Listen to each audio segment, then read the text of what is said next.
जैसा मैंने पहले भी आपको कहा था कि अडानी का महा घोटाला इतना बड़ा घोटाला है कि उस पे कई सीरीज में आपके सामने नेटफ्लिक्स का एपिसोड आएगा। इसके पहले 4 एपिसोड मैं जारी कर चुका हूं, लेकिन आज जो तथ्य आपके सामने रखने जा रहा हूं यह अत्यंत गंभीर है और देश के 28 करोड़ लोगों से जुड़ा हुआ मामला है। 28 करोड़ वो लोग जिसके भविष्य के बारे में नरेंद्र मोदी जी की सरकार ने फैसला लिया कि तुम्हारा पैसा उठाकर पूंजीपतियों को सौंप दिया जाएगा। और यह फैसला कब लिया जाता है? 2015 में लिया जाता है। क्या लिया जाता है? सरकारी विभागों में काम करने वाले कर्मचारी जिनका प्रोविडेंट फंड का पैसा कटता है, प्राइवेट कंपनियों में काम करने वाले कर्मचारी जिनका प्रोविडेंट फंड का पैसा कटता है, वो पीएफ का पैसा उठाकर 50 कंपनियों के शेयर खरीदे जाएंगे। 50 कंपनियों के शेयर खरीदे जाएंगे।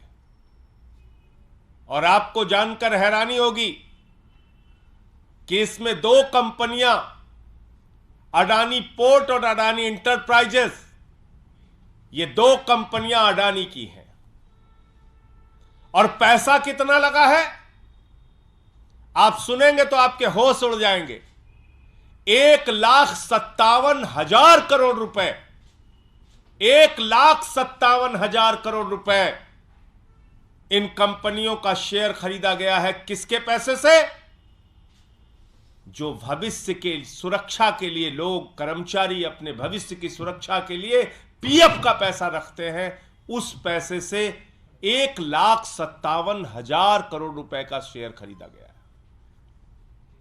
करीब करीब 38,000 करोड़ रुपए का सालाना शेयर उन पैसों से खरीदा जाता है। बहुत सारे बुजुर्ग मिल जाते हैं पार्कों में नरेंद्र मोदी जी का समर्थन करने में। मैं आज सभी उन अंकल्स से कहना चाहता हूं, आंटी से कहना चाहता हूं, ध्यान से जरा सोचिए कि क्या हो रहा है आपके साथ। आपका पैसा उठाकर किस तरह से पानी की तरह बहाया जा रहा है। नरेंद्र मोदी जी आपके भविष्य के साथ किस तरह से खिलवाड़ कर रहे हैं, जरा सोचिए। और पार्कों में बैठिए और चर्चा कीजिए तो थोड़ी चर्चा इस पे भी कीजिए। वो सारे अंकल आंटी जो मोदी जी का नारा जोर जोर से लगाते हैं, आपका पैसा उठाकर नरेंद्र मोदी जी ने 1,57,000 करोड़ रुपए पीएफ का पैसा, इस देश के 28 करोड़ लोगों का पैसा उठाकर 50 प्राइवेट कंपनियों के शेयर खरीदने में लगा दिए। और मजेदार बात देखिए, हिंडनबर्ग की रिपोर्ट आई, सबने आगाह किया, भाई अब तो संभल जाओ, अब तो सावधान हो जाओ। हिंडनबर्ग की रिपोर्ट आ गई, बहुत बड़ा भ्रष्टाचार किया है अडानी ने। अडानी ने अपने शेयर को ओवर वैल्यू किया है, अपने शेयर की कीमतें फर्जी तरीके से बढ़ाई है, बाहर से पैसा काला धन लगा के अपने शेयर के दाम बढ़ाए हैं। उनके शेयर का वास्तविक दाम क्या है पता नहीं है। कृपा करके अब अडानी के शेयर मत खरीदो।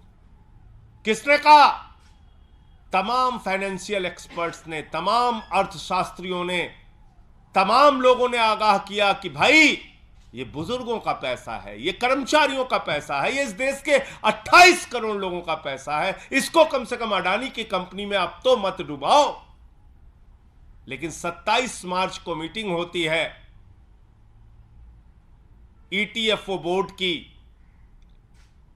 और उस बोर्ड में जो चेयरमैन होते हैं वो होते हैं आदरणीय देश के श्रम मंत्री भूपेंद्र यादव जी।